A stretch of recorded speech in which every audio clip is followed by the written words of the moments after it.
আজ 10 লাখ টাকার বিনিময়ে একটা ধর্ষিতা মেয়েকে বিয়ে করলাম। আসলে বিয়েটা নিজে ইচ্ছা মতো করিনি, মায়ের জন্য করতে হয়েছে। আমি খুব গরিব ঘরের মেধাবী একজন ছেলে। মা হাসপাতাল ভর্তি, মায়ের অপারেশনের জন্য 10 লাখ টাকা দরকার ছিল। অফিসের বসের কাছে টাকা চাইতে গেলে উনি আমাকে এই শর্ত দেন। উনি আমাকে বলে উনি আমাকে টাকা দিতে পারে, কিন্তু আমাকে ওনার মেয়েকে বিয়ে করতে হবে। আমি শুনেই রাজি হয়ে গিয়েছি। অফিসের বসের মেয়েকে বিয়ে করব, এতে না বলার কি আছে। কিন্তু বস যখন সব খুলে বলল, বস বলল ওনার মেয়েটা নাকি ধর্ষিতা। ধর্ষিতা কথাটা শোনা মাত্রই আমি না বলে দিলাম। বলো, আমি একাধারে নীলার দিকে তাকিয়েছিলাম। নীলার মুখটা কি মায়াবী লাগছিল, দেখে মনে হচ্ছিল এক টুকরো চাঁদ যেন হাসছে।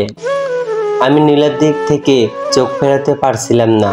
হঠাৎ করে নীলা চোখ খুলে ফেলল, আরও দেখে ফেলল আমি যে ওর দিকে তাকিয়ে আছি। আমি একটু শরম পেলাম। এভাবে তাকিয়ে থাকলাম আর মনে মনে বলছি, আল্লাহই জানে নীলা কি ভাববে আমায়।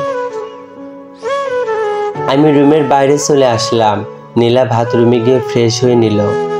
আমার বস মানে নীলার বাবা আমাকে আর নীলাকে খাবারের জন্য খাবার টেবিলে ডাকছে। আমরা দুজনে খাবার টেবিলে চলে গেলাম। নীলার বাবা আমাকে বলল, আজ থেকে তোমাকে আর চাকরি করতে হবে না। আমি বললাম, কিন্তু কেন? নীলার বাবা বলল, তোমাকে এই ছোট চাকরিটা করতে হবে না, অফিস আমি সামলে নেব। তুমি আমার মেয়েটাকে সময় দাও, ওকে নিয়ে কোথাও ঘুরতে যাও। আমি নীলার বাবাকে জিজ্ঞেস করলাম, আমার মা কেমন আছে? উনি বলল, তোমার মায়ের অপারেশন হয়ে গেছে, উনি এখন খুবই সুস্থ আছে। আমি কথাটা শোনা খুবই খুশি হলাম। আমি নীলার বাবাকে বললাম, আমি হাসপাতালে যাব আমার মাকে দেখতে। উনি বললেন, হোম দেখে এসো গিয়ে। আমি খাবার শেষ করে রুমে চলে আসলাম আর রেডি হচ্ছিলাম হাসপাতালে যাব বলে। পিছন থেকে নীলা বলে উঠল, একটাই রিকোয়েস্ট করব, রাখবেন? পিছনে ফিরে দেখে নীলা। আমি বললাম, হুম বলুন। অবশ্যই রাখবো। নীলা বলল, আমি আপনার সাথে হাসপাতালে আপনার মাকে দেখতে যাব। আমি বললাম, পারবেন তো যেতে?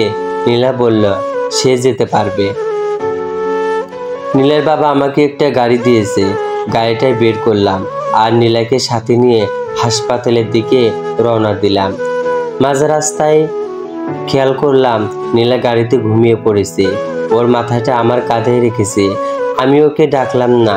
হাসপাতালে প্রায় পৌঁছে গেছি। আমি আস্তে করে নীলার কানের কাছে গিয়ে বললাম, এই যে শুনছেন, হাসপাতালে এসে গেছি। নীলা চোখ খুলে ওর মাথাটা আমার কাঁধে দেখে একটু লজ্জা পেল। আমি বললাম, চলেন। আমরা মায়ের সাথে দেখা করলাম। নীলাকে দেখিয়ে বললাম, মা আমি বিয়ে করেছি। নীলা গিয়ে মায়ের পা ধরে সালাম করলো। মা খুব খুশি হয়েছে আমার বিয়ের কথা শুনে। মা বলল, কি সুন্দর আমার বৌমা। নীলা মায়ের সাথে অনেক কথা বলল। মা আর নীলাকে দেখে আমার মনে হচ্ছে ওরা দুজন একে অপরের খুব পরিচিত। আমি মাকে বললাম, মা কাল তোমাকে এখান থেকে নিয়ে যাব। মা আমাকে বলল, এখন অনেক রাত হয়ে গেছে, তোরা বাড়ি ফিরে যা। আমরা দুজন মায়ের থেকে বিদায় নিলাম আর বাড়ির দিকে রওনা দিলাম। মাঝ রাস্তায় এসে গাড়ি থামালাম। নীলা জিজ্ঞেস করলো, কি ব্যাপার, এখানে গাড়ি থামালেন যে? আমি বললাম, গাড়ি থেকে নামুন। নীলা গাড়ি থেকে নামলো। আমি বললাম, চলুন ফুচকা খাবো। আপনারা হয়তো ভাবছেন শুধু টাকার লোভে আমি একটা ধর্ষিতা মেয়েকে বিয়ে করছি। বস আমার হাতে ধরে রিকোয়েস্ট করলো, বলল, দয়া করে তুমি আমার মেয়েটাকে বিয়ে করো, নয়তো ও যে কোনো সময় আত্মহত্যা করে বসবে, ঠিক নেই। ঠিক সেই সময় হাসপাতাল থেকে ফোন আসলো আর তারা জানালো তাড়াতাড়ি 10 লাখ টাকা জমা করে দিতে, অপারেশন করতে হবে, নয়তো নাকি মাকে বাঁচানো যাবে না। আমি আর কিছুই ভাবতে পারছি না, আমি আর কিছু ভাবতেও চাই না। আমি বসের সব শর্ত মেনে নিলাম আর বসের মেয়েটাকে বিয়ে করতে রাজি হয়ে গেলাম। বস খুব বড় লোক, তাই বিয়েটা খুব ধুমধামই দিল। আজ আমার বাসর রাত। আমি বাইরে দাঁড়িয়েছিলাম। বসের মেয়ে মানে আমার বউ রুমে আগে থেকে বসেছিল। আমি প্রায় 1 ঘন্টা দেরি করে পাশের ঘরে ঢুকলাম। রুমে ঢুকেই দেখলাম মেয়েটা জানালার কাছে গিয়ে বাইরে এক দৃষ্টিতে তাকিয়ে আছে। হয়তো মেয়েটার মনটা খুবই খারাপ। আমি মেয়েটার পিছনে গিয়ে একটু শব্দ করলাম। মেয়েটার পিছন ঘুরে আমার দিকে তাকালো আর আমাকে জিজ্ঞেস করলো, কেন বিয়ে করলেন আমাকে? আপনি কি জানেন না আমি একজন ধর্ষিতা মেয়ে? আমি বললাম, জানি। মেয়েটি অবাক হলো আর বলল, সবাই তো আমার থেকে মুখ ফিরিয়ে নেয়, তাহলে আপনি এই বিয়েটা কেন করলেন? আমি কিছু বলছি না, শুধু চুপ করে আছি। মেয়েটি দেখতে কিন্তু বেশ। আমি প্রথমে ভেবেছিলাম মেয়েটা দেখতে বেশি ভালো হবে না, কিন্তু যখন ওকে দেখলাম তখন আমার ধারণাটা ভেঙে গেল। ওর নামটা জানতে খুব ইচ্ছা হচ্ছে। বললাম, আপনার নামটা কি জানতে পারি? মেয়েটা বলল, ওর নাম নীলা। মনে মনে বললাম, নামটা কিন্তু বেশ। বললাম, নীলা, যান আপনি শুয়ে পড়ুন। কেন এই বিয়েটা করলাম তা অন্যদিন বলবো। নীলা বেডে আর আমি সোফায় শুয়ে পড়লাম। খুব সকালে আমি ঘুম থেকে উঠে পড়লাম আর গোসল করে নিলাম। বাথরুম থেকে যেই ঘরে ঢুকেছি ঠিক তখনই নীলার মায়াবী মুখটা নজরে এলো। নীলা তখন ঘুমিয়েছিল। কি সুন্দর লাগছে নীলাকে, চুলগুলো এলোমেলো ছিল। আমি একাধারে নীলার দিকে তাকিয়েছিলাম। সংগৃহীত। আপনার এত বড় সর্বনাশ হলো কিভাবে? নীলা কোনো কথা বলছে না, শুধু মাথাটা নিচু করে অঝোর ধারে কান্না করছে। আমি জিজ্ঞেস করলাম, কি হলো, কাঁদছেন যে? নীলার কান্নার আওয়াজটা আরো বেশি হতে থাকলো। আমি বুঝতে পারছি না নীলা এভাবে কাঁদছে কেন। আমি নীলাকে বললাম, থাক, কিছু বলতে হবে না, চলুন আমরা বাসায় ফিরে যাই। নীলাকে নিয়ে গাড়িতে উঠে পড়লাম, কিন্তু নীলার কান্না তখনও কমেনি। ও পুরো রাস্তা কান্না করতে করতে এসেছে। আমি নিজেই নিজেকে মনে মনে প্রশ্ন করছি, কেন যে এই কথাটা জানতে গেলি? মেয়েটার মনটাই খারাপ করে দিলি। নীলার কান্না দেখে আমার খুব খারাপ লাগছিল। আমরা বাড়িতে এসে গেলাম। নীলা বাড়ি এসে বাথরুমে চলে গেল ফ্রেশ হতে। আমি রুমে বসে থাকলাম আর মনে মনে ভাবছিলাম নীলা কথাটা বলতে গিয়ে কেন এত কাঁদছে। বিষয়টা আমার মাথায় ঢুকছে না। নীলা বাথরুম থেকে বেরিয়ে এলো আর আমি নীলাকে বললাম, আমি দুঃখিত। নীলা জিজ্ঞেস করলো, কিসের জন্য? আমি বললাম, আপনার মনটা খারাপ করে দেওয়ার জন্য। আর আপনাকে এই কথাটা আমার জিজ্ঞেস করা উচিত হয়নি। নীলা বলল, আরে না, ঠিক আছে, আমার মন এমনিতেই সবসময় খারাপ থাকে, আপনার কোনো দোষ নেই। আর এখন আপনি আমার স্বামী, ওই সব কথা জানার অধিকার আপনারও আছে, কিন্তু আজ বলবো না, বলবো অন্যদিন। আমার এই এত বড় সর্বনাশের কথা। আমি নীলাকে বললাম, যান আপনি শুয়ে পড়ুন, অনেক রাত হয়ে গেছে। নীলাও আমাকে বলল, আপনিও শুয়ে পড়ুন, আপনাকেও তো আবার সকালে হাসপাতালে যেতে হবে। খুব সকালে ঘুম থেকে উঠে পড়লাম আর উঠে দেখি নীলা আয়নার সামনে দাঁড়িয়ে চুল আঁচড়াচ্ছে। কি বলবো, খোলা চুলে নীলাকে কি সুন্দর লাগছিল। ইচ্ছা হচ্ছিল ওকে পিছন থেকে জড়িয়ে ধরি, কিন্তু না, ওকে জড়িয়ে ধরলেও অন্য কিছু ভাবতে পারে একথা ভেবে রুম থেকে বাথরুমে চলে গেলাম। বাথরুম থেকে শুনতে পেলাম নীলা আমাকে ডাকছে, বলছে, এই যে শুনছেন, এই যে একটু বাইরে আসবেন। আমি বললাম, কি হয়েছে? নীলা বলল, আপনার মাকে আনতে আপনার সাথে যাব, ভাবছি শাড়ি পরে যাব। আমি বললাম, পরুন, সমস্যা কি? নীলা বলল, কিন্তু আমি তো শাড়ি পরতে পারি না। আমি বললাম, আমি কি করতে পারি বলুন?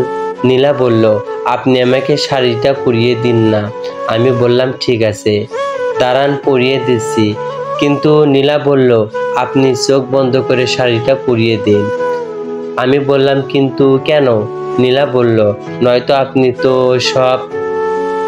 আমি বললাম, আর বলতে হবে না, আমি সব বুঝতে পেরেছি। আমি চোখ দুটো বন্ধ করে নীলাকে শাড়িটা পরিয়ে দিলাম। নীলা খুব খুব খুশি হলো। আমি বললাম, চলুন এবার যাওয়া যাক। নীলাকে নিয়ে হাসপাতালের দিকে রওনা দিলাম। আমরা হাসপাতালে পৌঁছে গেলাম। মাকে নিয়ে নীলাদের বাড়ি চলে আসলাম। মা নীলাদের বাড়ি এসে বলল তিনি গ্রামে ফিরে যেতে চান। আমি নীলার বাবার সাথে কথা বললাম আমার মা এখানে থাকবে না, উনি গ্রামে ফিরে যেতে চান। কাল আমি মাকে নিয়ে গ্রামে যাব। নীলার বাবা না বললেন না, উনি শুধু বললেন আমি সাথে যেন নীলাকে নিয়ে যাই। পরের দিন আমি, মা আর নীলা গ্রামে আসলাম। আমি নীলাকে আমার পুরো গ্রাম ঘুরিয়ে দেখালাম। রাতের বেলা উঠোনে চাঁদের আলোতে বসেছিলাম। নীলাও আমার পাশে এসে বসলো আর আমাকে বলল, সেদিন আপনি জানতে চেয়েছিলেন না আমার এত বড় সর্বনাশ কিভাবে হয়েছিল? তাহলে শুনুন আমার সর্বনাশের কথা। আমি খুবই সাধারণ একটা মেয়ে ছিলাম, যদিও আমার বাবার অনেক টাকা ছিল। তবে আমি সাধারণ জীবনযাপন করতে পছন্দ করতাম। একটা ছেলেকে নিজের চাইতে বেশি ভালোবেসেছিলাম, নিজের চাইতেও বেশি বিশ্বাস করেছিলাম। দিনটা ছিল সোমবার। ও আমাকে বলেছিল ঘুরতে যাবে আমাকে নিয়ে। তাই আমি আর 7-5 না ভেবে ওর সাথে ঘুরতে চলে গিয়েছিলাম। ও আমাকে ঘোরার নাম করে গাড়িতে করে একটা নির্জন জায়গায় নিয়ে গিয়েছিল। সেখানে ওর বন্ধুরা আগে থেকে দাঁড়িয়েছিল। তারপর ওরা সবাই মিলে এই পর্যন্ত বলে থেমে গেল। আমি বললাম, আর বলতে হবে না, বুঝে গেছি। নীলা কথাগুলো শেষ করে খুব কাঁদছিল। নীলার 2 চোখ দিয়ে যেন বৃষ্টির মতো পানি পড়ছে। আমি নীলাকে বললাম, প্লিজ কাঁদবেন না, আপনি কাঁদলে আমার খুব খারাপ লাগে।